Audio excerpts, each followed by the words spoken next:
You ever wonder if our lives are just written in stone?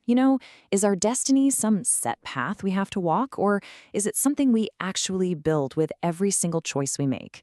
Well, we're about to dive into a story that puts that exact question to the ultimate test. Imagine hearing that.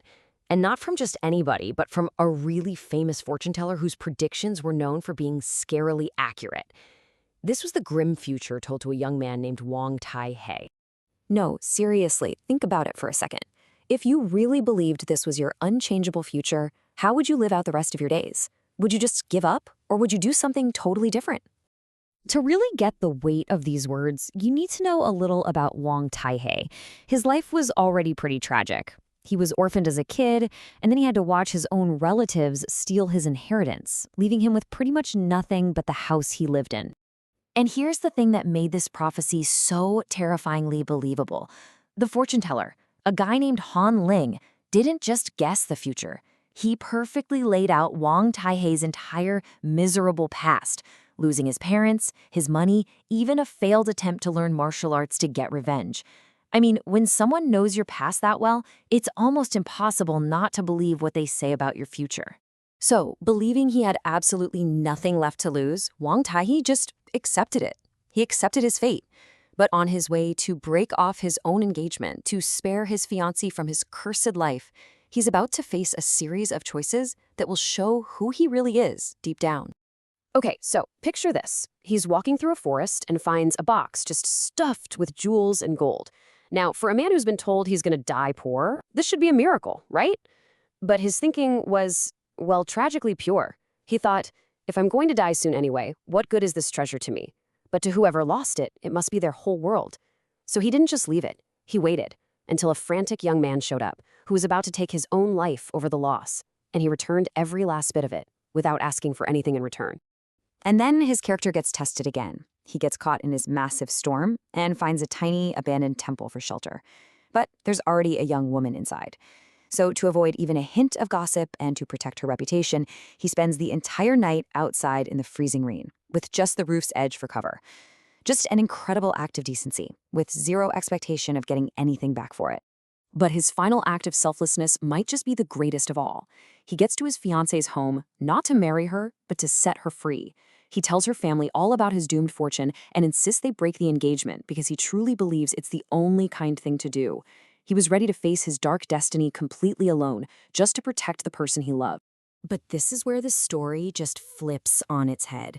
All that sacrifice, that integrity, it didn't go unnoticed.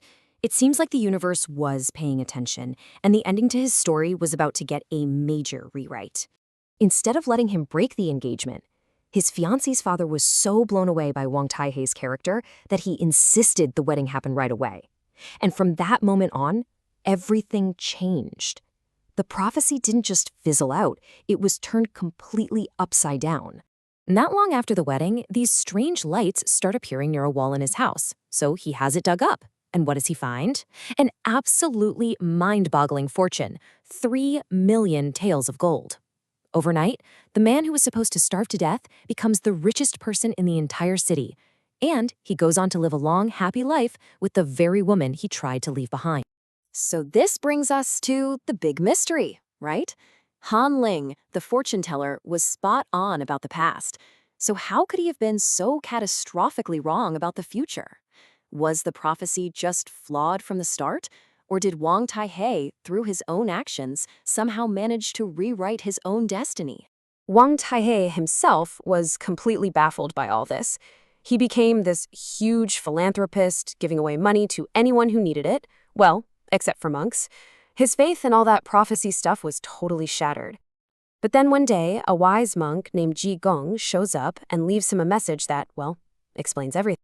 The monk left a poem written on his wall, and it laid out the truth. His fortune wasn't a mistake. It was changed.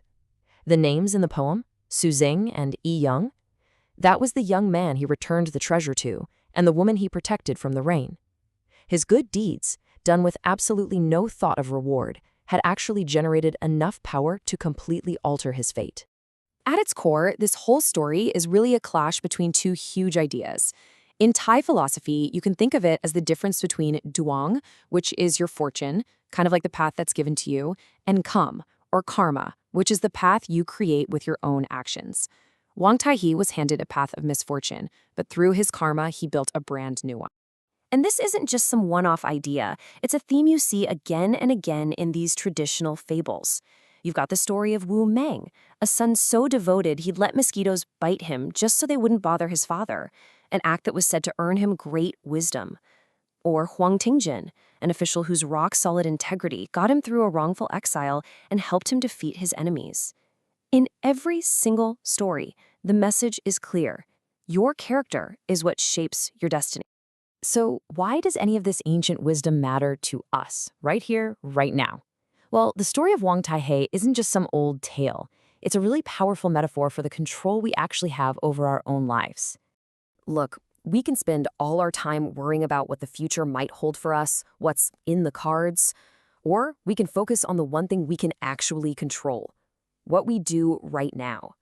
The integrity, the kindness, the selflessness we put out into the world today, that's the most reliable predictor of the kind of future we're going to get tomorrow.